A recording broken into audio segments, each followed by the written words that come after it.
Hello and welcome to the Columbus Metropolitan Club. I'm Steve Marks. I'm on CMC's Board of Trustees and President of Hannah News Service here in Columbus. It's great to see everyone here today. Today is CMC's and Bill LaFayette's annual Blue Chip Economic Forecast. Our forum is sponsored by BDO, Fifth Third Bank, the Dispatch Media Group, and Excel. Each of our sponsors are represented by many friends and associates. Won't you please help me thank them and welcome Stephanie Green, Managing Director of Fifth Third Private Bank, to the stage to introduce our forum speakers. Stephanie?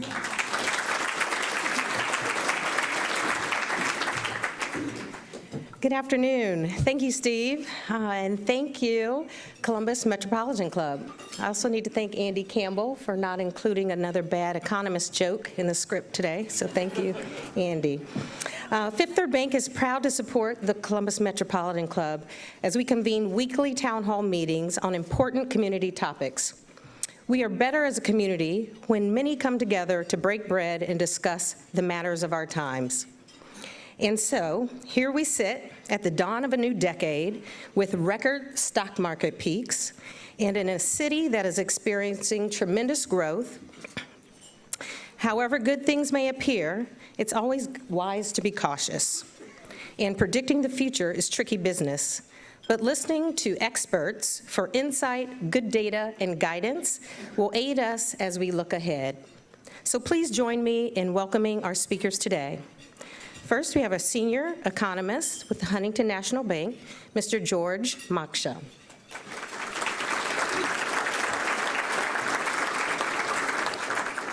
Our host, journalist at the Columbus Dispatch, Mr. Mark Williams.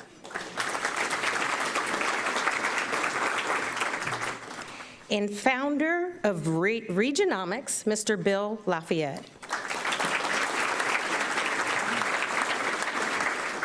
Bill will start us off with his 2020 forecast, then Mark will lead the conversation. Bill, the stage is yours. Thank you very much. Happy New Year, everybody, and thank you all for coming. And my thanks, of course, to my friends at CMC for having me back. This is my 19th year up here. Thank you. And in honor of that occasion, I'm really happy to welcome back an old friend, George Mokrzan, who is Director of Economics for Huntington Bank.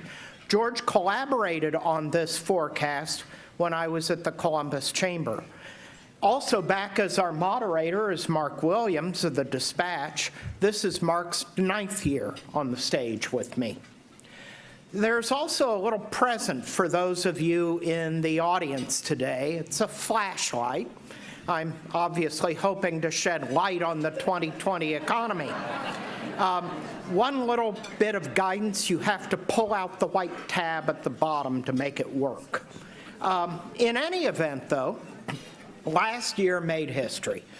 This past July, the expansion reached its 121st month, which made it the longest, probably, in U.S. history. And it was very, very good to Central Ohio. Employment started growing here at the beginning of 2010. Since then, the 10-county metropolitan statistical area has added around 203,000 net new jobs, growth of more than 22%. Meanwhile, the U.S. is up 17% over that period, and Ohio's up less than 12%. Central Ohio's employment continues to grow, but at a slower pace. Our employment gain each year between 2011 and 2017 was 2% or better. In 2018, we slowed to 1.3% and failed to exceed U.S. growth for the first time since 2007, before the recession. As it looks now, growth last year was 1.2%, again less than the national average. However, 1.2% was exactly what I forecast standing here last year.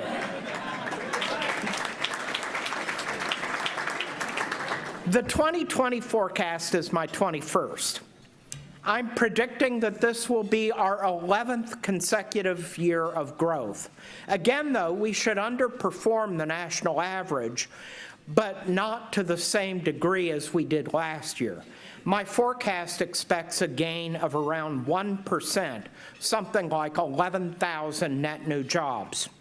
The Philadelphia Federal Reserve's quarterly survey of professional forecasters, meanwhile, predicts U.S. employment growth of 1.2%, coupled with slower growth in gross domestic product. Economists see relatively little chance of a recession breaking out in 2020, only a 26% chance of that happening in the next 12 months, according to the latest Wall Street Journal survey of economists. My forecast assumes no recession this year. My forecast also assumes that the problems in Iraq and Iran are going to blow over, which is what people are seeming to suggest. If either of those two things happens, obviously all bets are off. I argued last year that the fundamental problem that's slowing our employment growth is workforce availability. One point that I made last year was that if basic economic problems were causing the slowdown in job growth, we would see a slowdown in job postings in Central Ohio. But a slowdown in job postings wasn't happening then and isn't happening now. In fact, job postings as a share of total employment, although they're down from earlier in the expansion, they've increased substantially over the last year. What's more, job postings in many of the occupational groups that are important in the sectors where growth has been the weakest, hospitality, corporate management, and administration and support, are doing particularly well. To add another layer of difficulty to the workforce picture, projections by the state suggest that we're going to have at least another decade of very slow growth of the working age population. If the slowdown in immigration continues, even those projections could turn out to be too high. And this leads me into a few thoughts on the longer-term workforce challenge. As it turns out, I'm co-author of a new book called Knowledge Economies and Knowledge Work. It's currently available as an ebook, but it's going to be out in hard copy very soon. My collaborators are Denise Bedford, who's on the faculty at Georgetown, Seema Iyer, who's director of the Baltimore Neighborhood Indicators Alliance at the University of Baltimore, and Wayne Curtis, who's a DC area researcher studying social entrepreneurship and wealth building strategies for the working class. Over the past 70 years, the economy has transformed from one based on industrial production to one based on knowledge production. This transformation is being accelerated by automation and artificial intelligence. Our key argument in the book is that the knowledge economy applies everywhere, not just to high skill and technical fields. The knowledge economy shapes and is shaped by places and local economies. Many people think that artificial intelligence especially is going to result in a wholesale loss of jobs that we're going to need to remedy through measures like universal basic income. But we cite two recent studies, one by McKinsey and one by the World Economic Forum, that argue that these trends are more likely to result in a net job gain than a massive loss. This is not to say, though, that there's not going to be dislocation and pain. The majority of jobs are going to change fundamentally over the next 10 years and are going to require a whole new set of skills. The World Economic Forum report predicts that 75 million jobs worldwide may be displaced, while 133 million jobs may be created. However, just because jobs can be automated doesn't mean that they will be. It depends, as it always does, on the cost and effectiveness of machines versus the cost and effectiveness of people. The point is that you're more likely than not to keep your job. However, it's very likely to be quite different than it has been.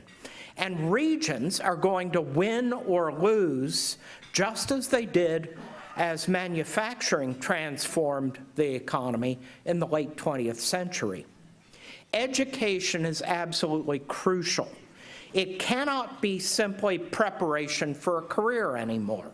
It has to support the ongoing learning that all individuals are going to need to remain relevant and solve real-world problems. And we can't lay this responsibility solely at the feet of educational institutions. A substantial share of the burden to retrain and reskill is going to fall on business, either directly or indirectly. It's going to become a matter of competitiveness and survival.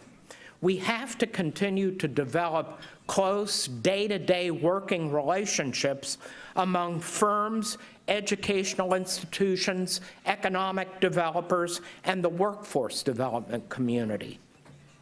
Our continued success as a region here in Columbus depends on our ability to understand how the knowledge economy shifts and will impact our driver industries, what new occupations and skills are going to be needed, and how we help workers to acquire those skills. But we are very smart people, and we work well together. We can do this. In any case, thanks again for coming and for listening, and I wish you all the success and health and happiness in the year and decade ahead. Mark, it is now your turn.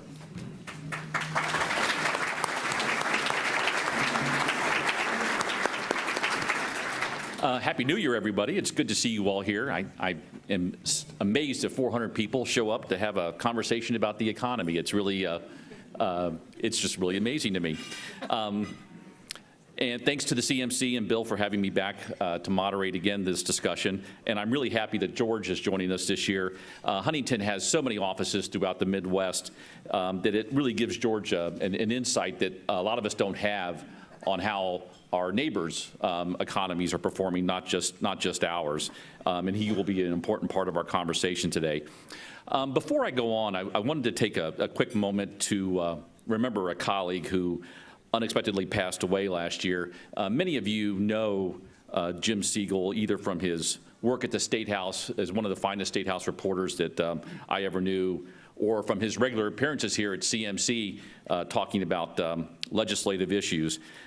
Jim and his work were so highly respected that his memorial service was held at the State House atrium, an honor that's usually reserved for senators and governors. I love talking to Jim. We parked our cars in the same garage, so it was not uncommon for us to end up walking to or from the office. And where I usually unloaded on Jim about something the legislature was doing that I thought was particularly boneheaded. And then last year, before he passed, Jim and I spent a lot more time together writing about House Bill 6, the really controversial piece of legislation that bails out our two nuclear power plants in Ohio. I don't know what I would have done without his help. That's the kind of person that Jim was. And even after his death, and I was still writing stories about House Bill 6, I found myself thinking about Jim and phrasing of some of the story and thinking, would that be how Jim would look at this as well? So he was continuing to help me even after he was gone. A true pro in every sense of the word, an even better human being, and I will always miss him. So with that, let's get started. As Bill noted, our economic expansion is now a record 10 years old. As also Bill noted, I haven't seen any forecasts that suggest a recession is on the horizon. Unemployment rate nationally of 3.5% is at a 50-year low. Job creation is slowing, but still growing. We had an ADP report that came out today, 200,000 private sector jobs created in the month of December. Consumer confidence and spending remain strong. Stock market is at an all-time high, even with what's been going on in the Middle East. And the Federal Reserve, rightly or wrongly, stands ready to give the economy a jolt if there's any sign of it starting to falter. But my spidey senses are getting a little on edge. That something isn't quite right, especially here in Ohio. Our job growth has pretty much stalled in the state. We may have even lost some jobs last year. We'll know in a few months whether that's true. Unemployment claims still low, but starting to rise. We've lost manufacturing jobs over the past year, and the various manufacturing indices show a slowdown, if not an outright recession. Finally, it seems it's the consumer that's really propping up our economy, and that business investment continues to be weak even after the president's tax cut. So, George, am I being too negative, or is the glass half full or half empty? Okay, well, thank you very much, Mark, and Happy New Year to all of you. The economy in Ohio actually had a reasonably good year overall, despite the challenges in manufacturing. Based on indices provided by the Federal Reserve Bank of Philadelphia and others, growth continued overall, and it was primarily in the services sector of the economy. That also was where the employment growth occurred as well. And in fact, the employment growth was quite robust in the three largest MSAs, Cincinnati, Columbus, and Cleveland, in the last year. And in fact, given that Cleveland has lagged during much of this expansion, I think it's particularly noteworthy that the economy in the northern part, that part of the state, had picked up. And as strong as Columbus has been, we are very proud that Columbus has been a leader in the state of Ohio. This year, Cincinnati took first place. They beat us in terms of employment growth, which was, on a year-over-year basis in November, higher than the national average. So again, the services sector and regional type, the different regions picking up in growth, offset some of the weakness that did occur in manufacturing. And it was a difficult year for manufacturing. Jobs were lost there. Certainly manufacturing encountered a number of headwinds. The weakness in the international economy put downward pressure on exports, put downward pressure on various commodity prices. Also, the auto strike in general was a factor in the slowdown in manufacturing in the second half of the year. That strike only ended in late October, so a lot of the data that's coming out is still impacted by that strike. And of course, the civilian aircraft problems, the issues are having lingering type impacts on manufacturing, and that's a little bit more broadly felt across the country. When the transportation aspects of manufacturing are taken out, there actually was growth in manufacturing in the most recent statistics coming out of Washington. And that also includes the capital goods area, which was an area that was a little bit softer this year than it's been. Overall, looking at the Midwest economy, the Midwest, and that I primarily the eastern Midwestern states, that would be Ohio, Indiana, Michigan, Illinois, Wisconsin. Those states grew faster than the national average during the economic expansion. That goes back to June 2009. That was maintained. That advantage in growth since the recession was maintained in the last year. And it was maintained in Ohio as well. Going a little bit to the east of us, Pennsylvania grew a bit slower than the national average during that same period as a form of comparison. So Ohio has done quite well in that area. And the overall unemployment rate in Ohio has ticked up a little bit, but it's still in that 4.0 to 4.2% range. And that is the lowest for the state since June to July of 2001. So the state is enjoying a nearly two-decade low in its unemployment rate. And I think that that's certainly a notable accomplishment. In general, the job opening rate, talk a little bit about jobs and the need of companies, the job opening rate in the wider Midwest is tied with the South for the highest in the nation. So we have more jobs than the eastern states and the western states. And I think that is another important point going forward.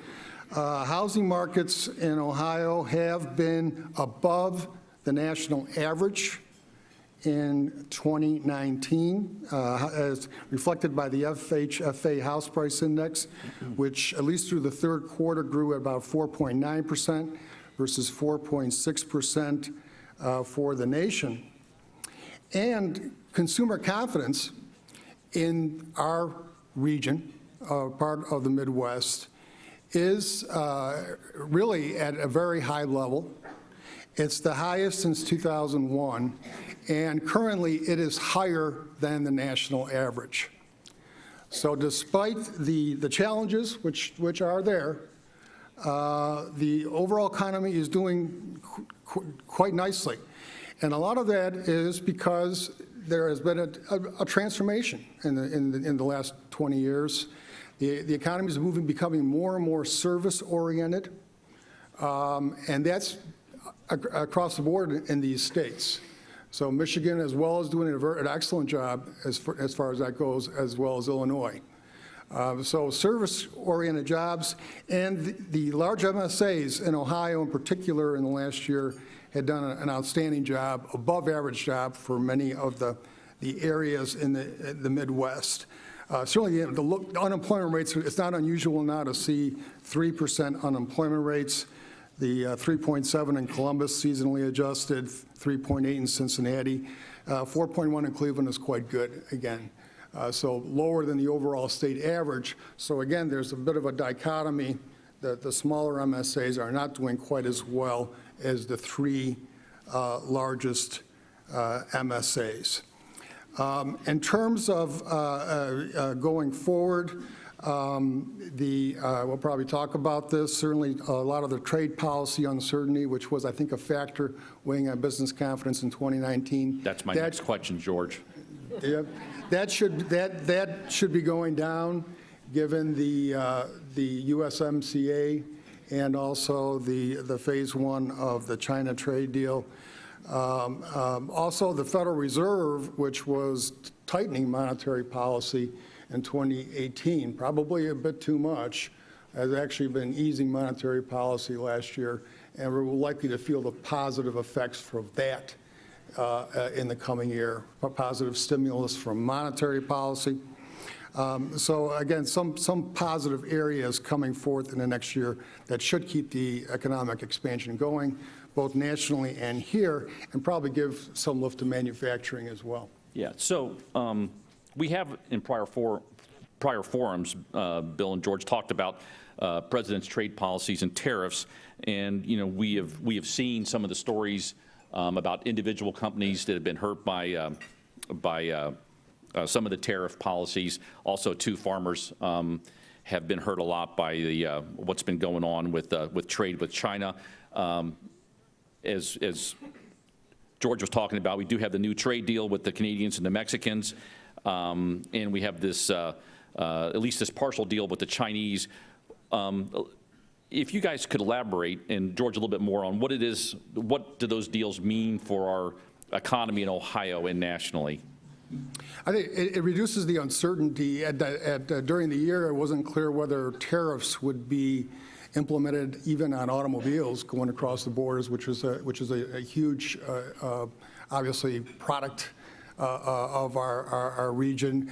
The USMCA actually will integrate Mexico and the United States, Canada even more, and make it easier to do business across the borders further. So an improvement over on NAFTA. It's also a fairly long-lasting agreement, so that again should create an environment that's stable and one that firms are able to more easily invest in, minimizing the risk that something would change in the future. So that all of those are positive. The China Phase 1 is obviously a part of a longer process to establish a better long-term relationship with China. There are 7 structural areas that the United States wants improved with China, such as intellectual property protection. And so as long as we keep moving on a path towards a trade agreement that incorporates these structural reforms, that should be better for the Midwest, for the United States, and really for the world economy, as well as China. I've run into several studies that have argued that we got hurt a lot more in the tariff war than China did. And that's primarily because of the goods that China was importing from us versus the goods that they were exporting to us. They were importing primarily commodities, soybeans, for example. And Ohio farmers got absolutely clobbered by the tariffs. On the other hand, their exports to us were much less easily substitutable. They were things like laptops and appliances and smartphones. And so we wound up having to pick up the cost of those tariffs. On the other hand, the Chinese avoided the tariffs by substituting, say, South American soybeans for U.S. soybeans. And my worry has always been that that once those new supply chains were established, they wouldn't go back to American soybeans. But I am assured that the quality of American soybeans is unparalleled. And so I'm a lot more optimistic than I was that we're actually going to get that market back in a large sense. Bill, one thing about your forecast that we should remind everybody about today is some of the stats that you and George have referenced really are estimates at this point. We will know more in a few months from now. It's stuff that the kids in the newsroom frankly referred to as sketchy. Bill, how long will it take before we really know how well the economy did in 2019? Well, sketchy is a very kind word. And that's a challenge that I've always had to face in putting together this forecast, that these estimates, especially for smaller sectors, can be way, way far off, although my sense is that the quality of the estimates now is better than it was 10 or 15 years ago, at least at the aggregate level, because these numbers come from a limited sample, and so they all have margins of error. The 2019 numbers are going to be corrected by the Bureau of Labor Statistics in March using better information, but they still won't be final until March of 2021. I've got a little bit of more reliable information, and I use that to guess the corrections that might come out in March.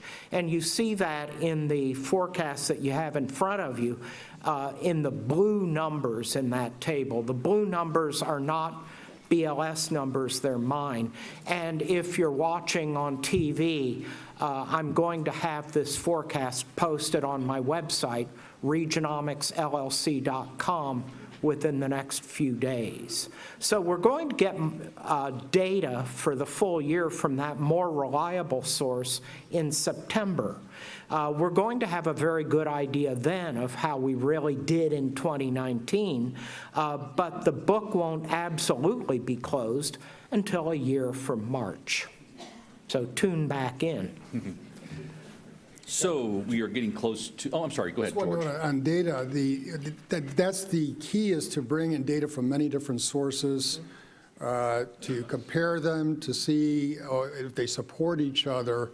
And so it is a challenge, and some of the numbers can be revised quite a bit. But still, I think that's part of the work of economists, is to bring all that information together and come with fairly accurate forecasts. So we're approaching the time for Q&A, and I want to cover one more topic before we get to your questions. And this topic is meant to be provocative. So I'll give you that disclaimer before I start. A lot has been made about our capitalist system and whether it's still a viable way of running our economy. I think most of us in this room would agree that capitalism and the rule of law have helped make the United States a wealthy country. But let's look at what's happened with younger generations of folks and what they've gone through. Maybe their mom and dad lost a job in the worst economic crisis to hit the U.S. since the Great Depression. Maybe they lost their home that they grew up in because it was foreclosed on. Maybe they're buried under a mountain of student debt and having struggles repaying it. They see wealth concentrated in fewer hands. Amazon, one of our wealthiest companies, and is getting billions of dollars in tax incentives and breaks. Even our company, that legislative action on House Bill 6 gives $1 billion to a single company based off of all your utility bills. And maybe to them, capitalism isn't working as well as what we have seen it in the past. Now, to the credit of some of the companies here today, we have seen them take steps. Fifth Third, one of our sponsors today, has raised its minimum wage to $18 an hour. George's company, Huntington, has started a program with Columbus State and Franklin that basically allows workers to go to college for free.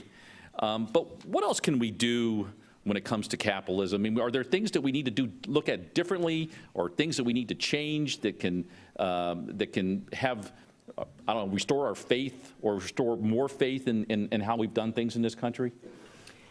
I think it really goes back to the drum that I keep beating, workforce development. And that's not just giving people education. It's also providing them with the wraparound services that they need to access that education. Things like child care and skills training, basic skills training, and transportation assistance. And transportation is a serious problem, and it is keeping people out of the economy.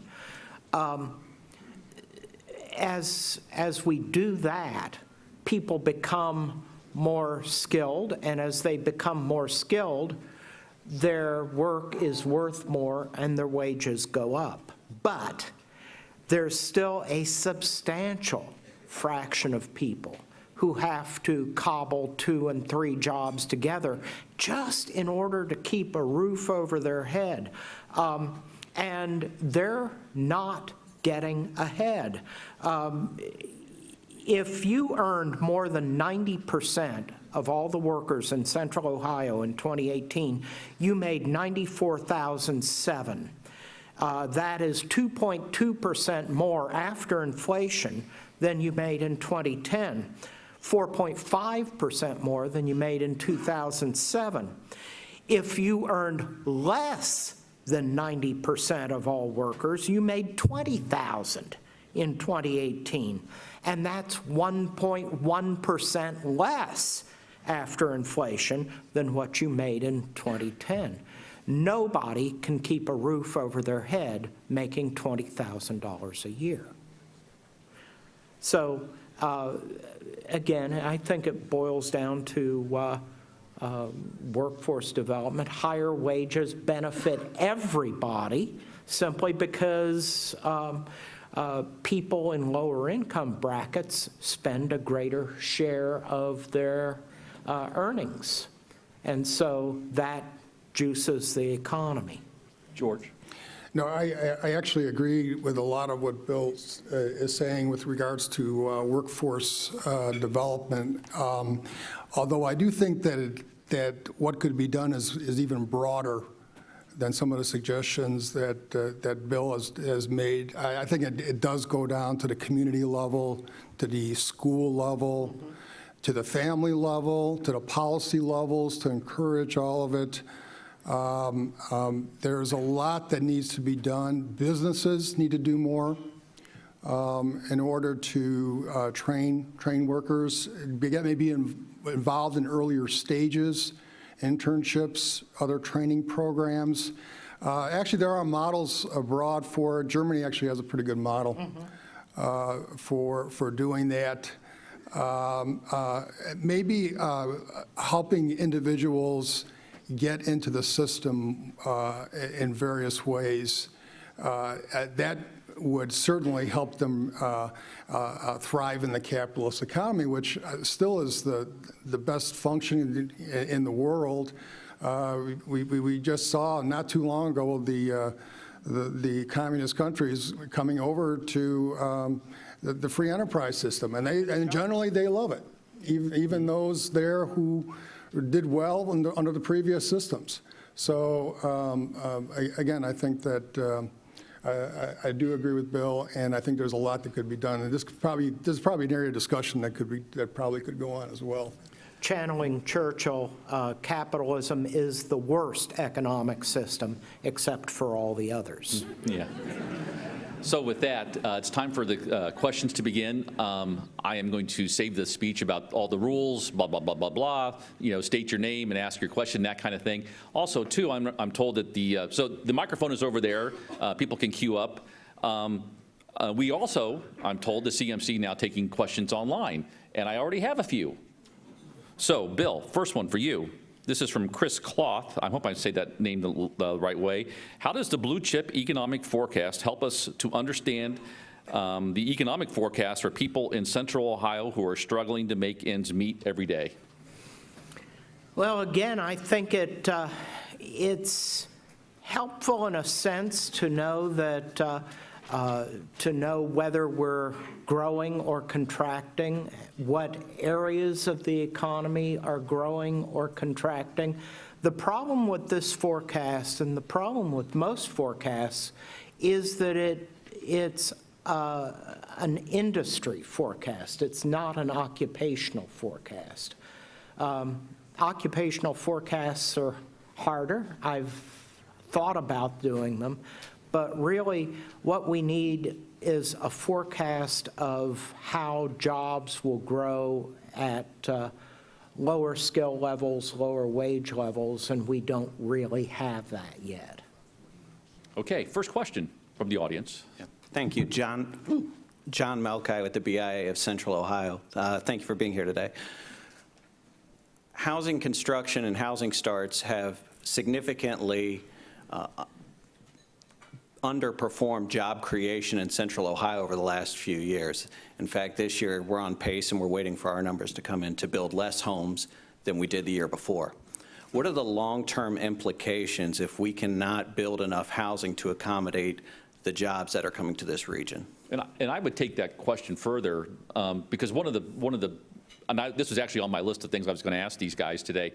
I hear a lot from your companies that they have trouble finding people, and I hear a lot from manufacturers that they have a lot of trouble finding people and that they don't have the skills necessary to fill the jobs that they have. What are the risks of this to our economy if we can't find the people to help these our companies grow.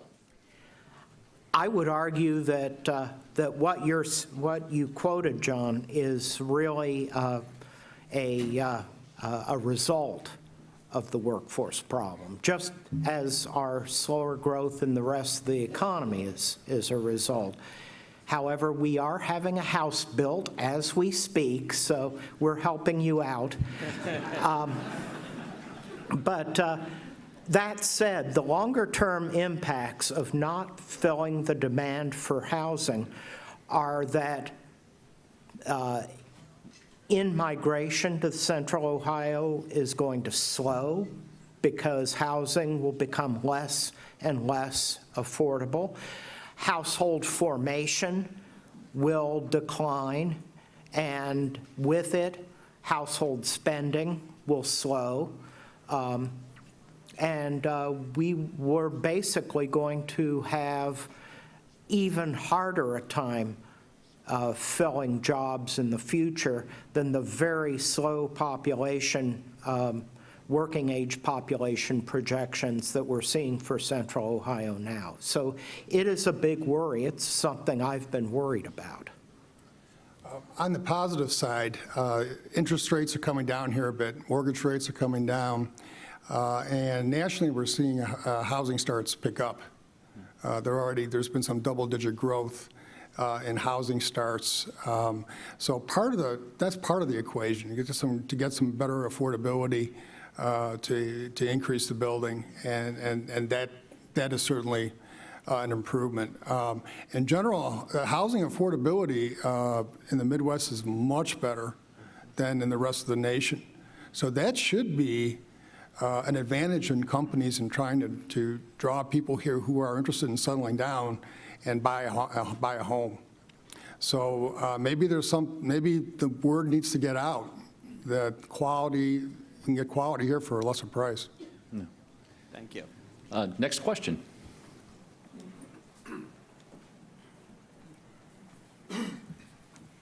Wanted to see if you could talk a little bit about disruption. So from a talent perspective, it's how do people stay relevant?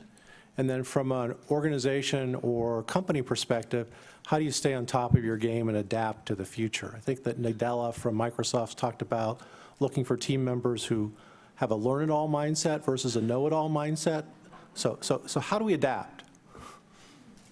I think that's a large part of the problem, or a large part of the solution to the problem. You have to get into the attitude that the way you do your job now and the skills that you need to do your job now are different from what you're going to need in 4 or 5 or 6 years. It really is a question of learn and advance or die. You have to, as an individual, no matter what your career is, and again, knowledge work applies across the economy, you have to be in charge of your career, advancing it, understanding what's going to be needed.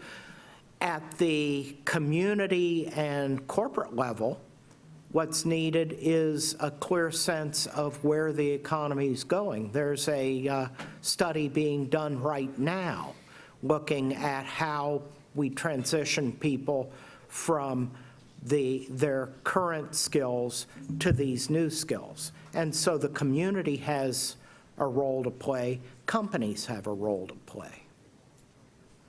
Yeah, I think that my concern is that there's still quite a bit of structural unemployment out there just because people don't have basic skills, basic mathematic and writing skills, and that is just really unacceptable. Because as soon as that happens to a person, they don't have any opportunities to learn in the future at all and really have no chances. So I think a lot more has to be emphasized on bringing up basic skills from fundamental levels. And the more people that achieve that, they're going to be on their track on their own in terms of educationally learning, pursuing areas that they're interested in. One example is there's been a de-emphasis, for example, in shop and hands-on kinds of trades, and yet there's a lot of jobs in that area. So if there were some basic opportunities or more basic opportunities for students to learn skills at those levels, they may decide that they can do quite well without even going to college, but going into an apprenticeship. But they need that. But they need that basic education. They need that basic and that introduction to different jobs at an early stage. 135,000 people in the Columbus metro area between 25 and 59 are not working or looking for work. Next question. My name is Lisa Craig Morton. I own Victorian Village Guest House, and I'm going to piggyback on the previous question about disruption and ask, what is the impact to and the risk to our economy of disruption that is created by things like self-inflicted policy decisions of our government or climate change causing wide variations? I mean, like our farmers have had a double hit this year from extreme variability of climate as well as policy decisions on trade. So what is the disruption like that causing our economy to do, or what risk does that pose to us? You want to take that, George? I got The it, too. environment is certainly an important goal and an important objective. It certainly is important for all of us in the long term, and to the extent that there are policies that help us deal with that in future, they certainly should be considered strongly. The only thing that I come from as an economist is that there are trade-offs, and there are also other social objectives, employment, a need for economic growth, talking about bringing up people from low income levels. So I think all of these objectives have to be taken into account together, and those trade-offs looked at closely and decided politically and socially. And I would add that quality of life and the potential harm to quality of life that climate change is imposing and will continue to impose to a larger and larger extent is a very important thing to keep in mind. Next question. Hi, Jim Fry with Jim Fry Advisors. My question goes to you, George. Your response to John's question was that the Midwest is improving. However, if we look at it, Central Ohio is 54,000 housing shorts, and all the things that One Columbus is doing in terms of creating jobs, but we're way behind on housing, and that impact on providing people that you say we're short of. How do we address that? Okay. Well, part of it, quite frankly, is that we need to build more dense housing units. If we grow in our density, that reduces the cost of public services. It reduces the cost of housing because you don't have these large suburban lots. And it allows us to accommodate the population growth that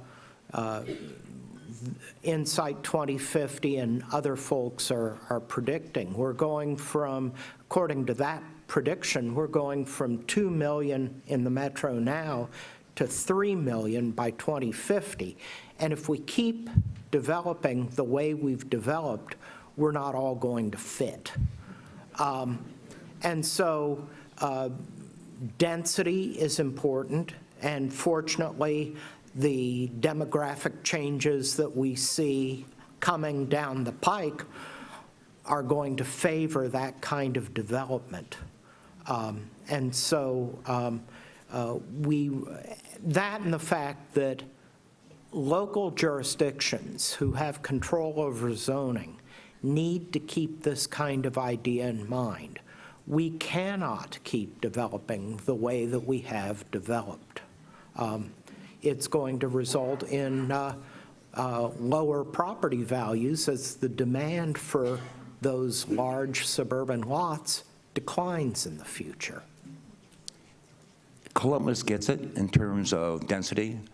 All of our suburbs have a propensity against density, as density being a bad word, and that's going to truly affect where we are in the future. Couldn't have said it better myself. So I think we have time for one more quick question. This is from David Harvey online. Are there trends in certain industries in Columbus that could be, or there's certain industries in Columbus where you might see early warning signs of a recession? Not particularly. Again, I think there are some minus signs on my forecast. But again, I think that's driven more by the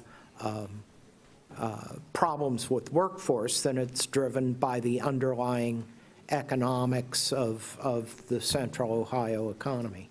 Yeah, and keep it in mind, we never know when a recession's coming. We only know after it's been here. Yeah, they blow up fairly quickly a lot of the time, and so who knows?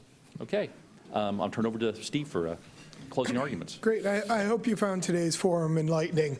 It's interesting to me. I'm going to echo Mark's comments that 400 of us come around to talk about economics. We sure know how to have a good time here, don't we? So let's thank our sponsors, BDO, Fifth Third Bank, Dispatch Media Group, and Excel Project Management, and our speakers, Dr. Bill LaFayette, Dr. George Mokrzan, and Mark Williams. And special thanks to all of you. We look forward to seeing you next week at CMC. Thanks. Great job.